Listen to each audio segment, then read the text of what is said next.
There you go. All right. Okay, this is the Thursday, November 6th, 2025 Town of Lapel Board of Zoning Appeals meeting. Could we have a roll call, please?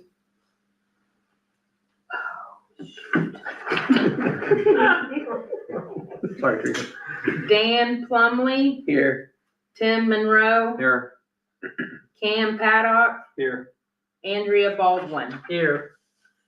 All right, we do have a quorum. We have no old business to discuss at this time. As far as new business, we have one item. It is BZA 2025-06, variance of development standards.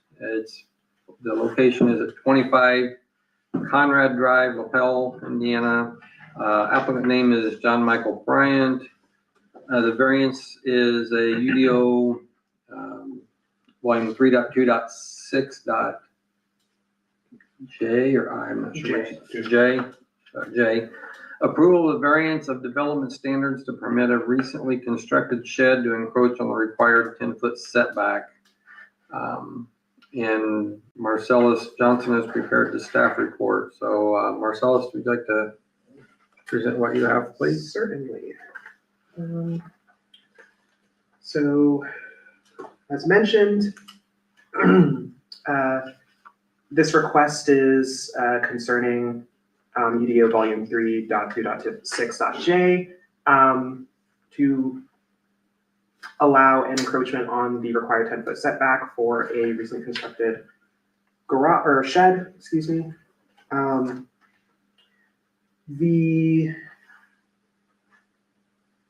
The new shed aligns with the side yard created by an existing shed on the property.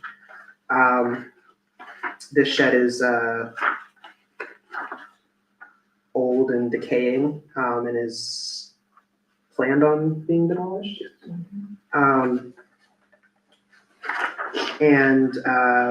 this new shed is going to provide the necessary storage for the property. For staff analysis, the UDO requires that all accessory structures be set back at least 10 feet from the side or rear property line. In this case, it's a side property line. And the intent behind these kind of regulations is to make sure that buildings are not being crowded too close together. We have, when buildings are too close together, that can make things look a little junky. And so that's the intent behind these kinds of regulations, is to avoid that kind of bulk proposal or look, excuse me. This new shed is about twice the size of the old one. You can see there in the picture, it's, definitely a greater bulk than the existing shed. And so that certainly brings a little cause for concern for it being so close to the neighboring property. However, the neighboring property to that side has entered a agreement where they basically agreed to not contest this variance. So that is a signal that they don't have any problem with the shed being so close to their property. And so kind of to sum down my staff's opinion on the matter, if the property that's going to be most affected by this isn't too concerned, then there isn't much concern from staff's perspective as well. It should be noted that this location, petitioner in their application argues that this location optimizes the remaining space on their property as they plan for expansions of the home.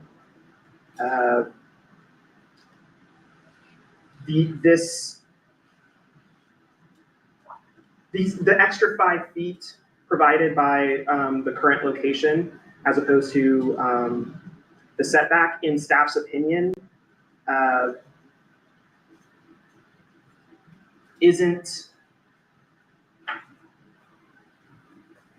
that's not a lot of space to quibble over, essentially, is staff's opinion. And as a result, staff's recommendation, or let me start with the findings.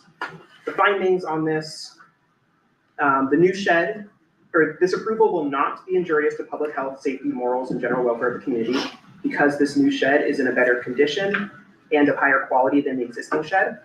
Although it is larger and closer to the street, it is generally more attractive and therefore not injurious to the public. The use and value of the area adjacent to the property included in the variance will not be affected in a substantially adverse manner. As discussed, the property owner right next door is not concerned about this. And so there's no one here from the public to demonstrate against this. I did receive one comment by email from a neighbor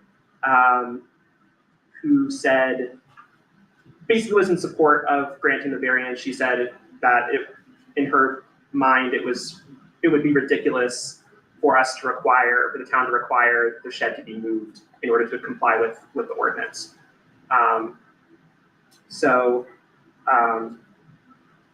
Only public comment has been in favor. And last finding, the strict application of the terms of this ordinance will not result in a practical difficulty in use of the property. So it's staff's opinion that the hard or the practical difficulties caused by the strict application of the ordinance are a result of the fact that the shed was built before seeking the variance. And so that's not the kind of hardship or practical difficulty that a variance is designed to alleviate. They're not supposed to be, self-created hardships. And so that's the only finding against approving the variance. And so staff's recommendation based on those findings is that the request be approved with the two conditions that we always give of signing the acknowledgement of variance, and that any alterations, any significant alterations be submitted to Planning Administrative Board of Zoning Appeals for approval.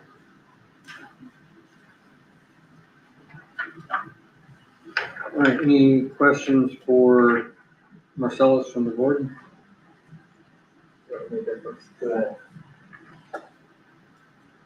I guess my question is, he's going to have to come back in front of us if he starts to do the addition to the house. Mhm. How much of a percentage is already covered in that yard? Because I know we have that also. Yeah, so it would actually be the existing porch, that is the wood structure that is attached to the house. That would be That is only it. Yeah, so we would still So no fall under. change, yeah, it would be a no net change in lot coverage in that case. Correct. And what happens if we do approve, but then the neighbor sells? Yeah, that's my thought. Yeah, Because if I know where my property line is and I buy that and I don't want that there, can they take it down? Once the variance has been approved, if the neighbors sell, I don't think there's any recourse. Okay. When they buy, they know that that's where that building is. That's right. There's Okay. nothing they can do at that I point. wasn't sure if, there had to be something in writing or. And I'd be more than happy to, if it was an issue, create a new setback agreement with the new buyers. And if that became an issue, So are you somehow. right on the property line? No. Or you're no, by- so he's It's how 5 far? feet off the property line and the requirement is 10.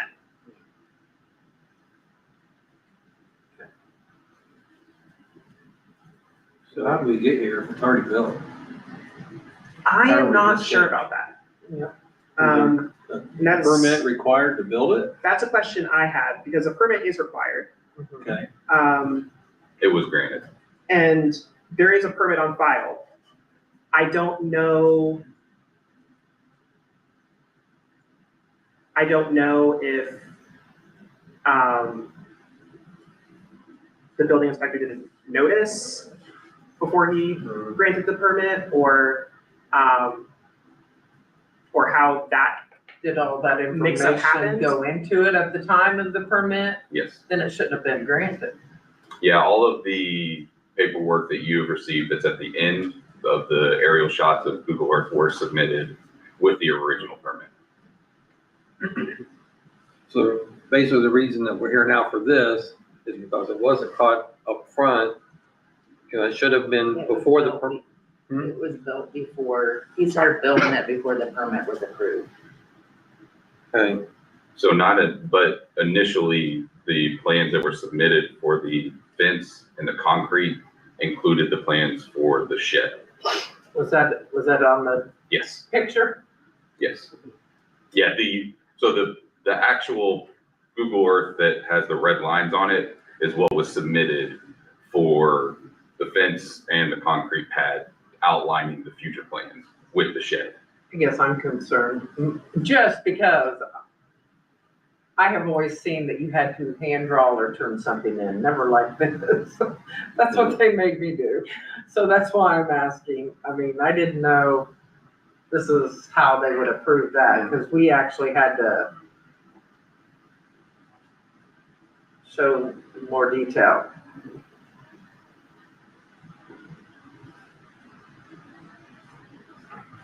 So back to my other, I guess, who caught it? Or when, at what point? Was Final or first inspection, like the same guy that on, approved it, or was that somebody else? one more time? The same guy that approved your No. initial permit, the inspector? No, it was a Somebody different else. person.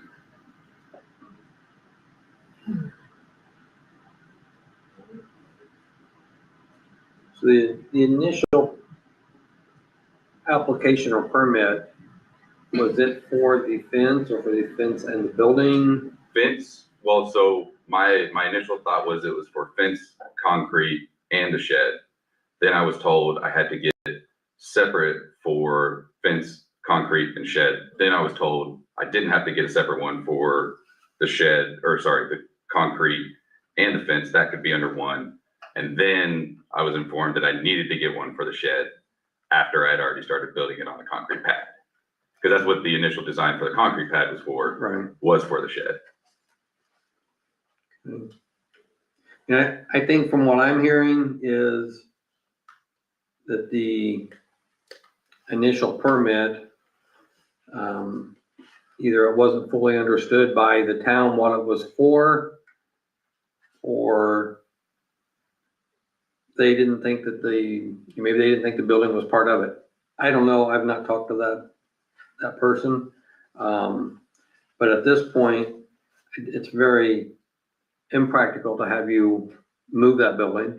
You have to basically tear it down, tear up the concrete, move everything over. The neighbors, if they are in agreement, we don't like to do things in this order. And that's why I guess we're here for the exceptions. Did we do any fines, Teresa? Yeah, they paid double the permit fee.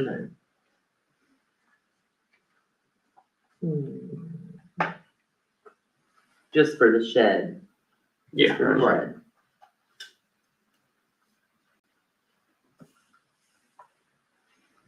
Any other questions from anyone concerning the variance? Good. I mean, Yeah, yeah, you wanna be a-holes and make them tear it down, I mean, that seems ridiculous. yeah, Yeah, I mean, it sounds like it comes back to us, or the town, that's why I say us, that yeah, it didn't get caught in the original permit. right. That was, my biggest concern was if Andy moves, and then the Yeah. neighbor doesn't like it, and Yeah. they have no Yeah. recourse. Right, Yeah. But I mean. yeah. And that's one of the things with variances, there's two different types of variances. One is, Mhm. like for these standards like this, Right. and if this is granted, then it continues on with the property, even if it's sold, that variance continues on. The other type of variance is like someone that wants to have a business in their home. Yeah. If they sell, then whoever buys cannot assume that variance. It has to be brought back to the BZA for a new variance.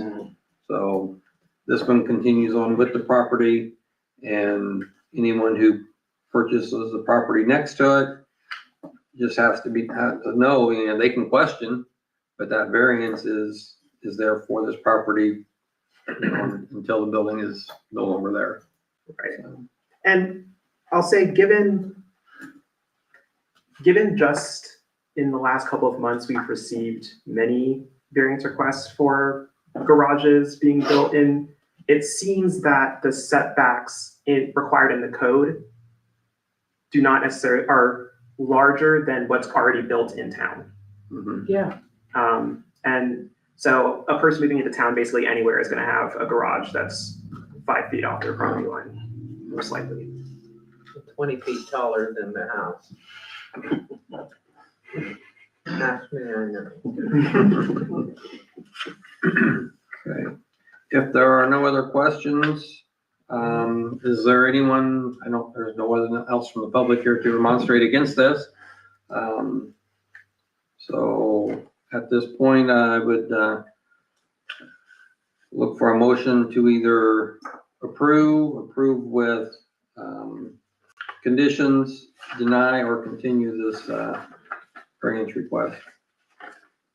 I'll do a motion to approve the variance of development standards to permit an accessory structure encroaching upon the required side yard as submitted application BZA 2025-06, based upon the findings of fact listed by the applicant and/or presented by the staff, and/or any other findings of fact added during BZA discussion with specific conditions proposed by staff.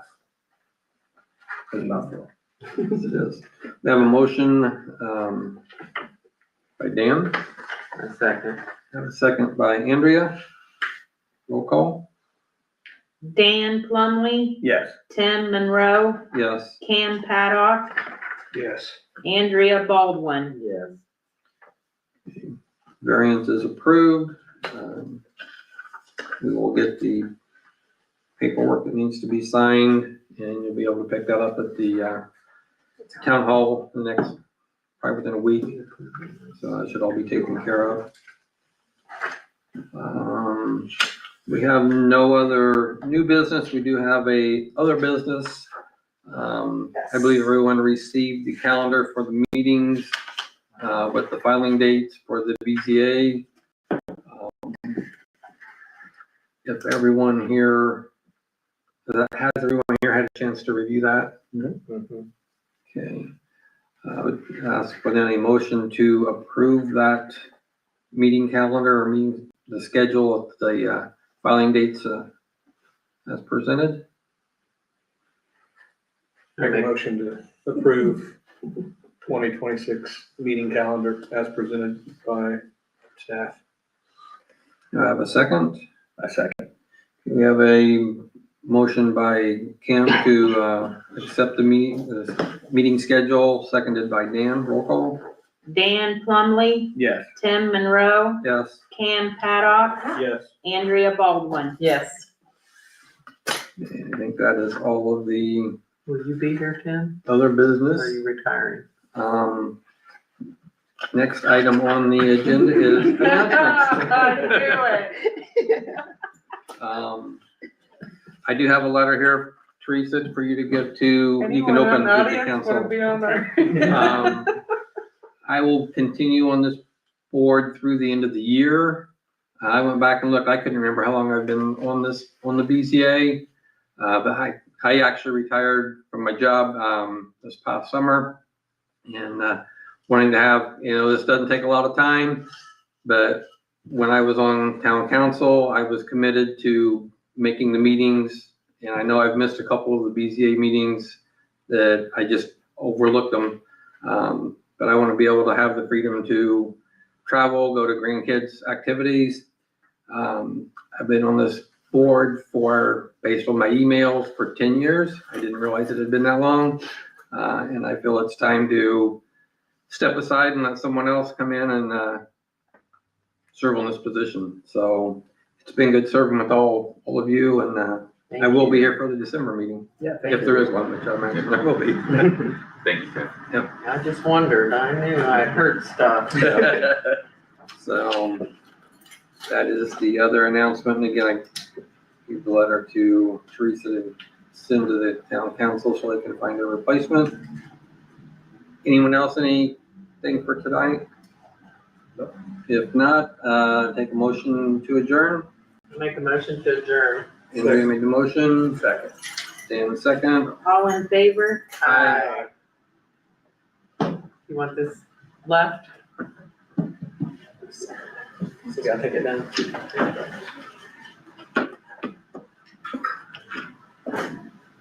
Should be here at least for one more. One more. Yep.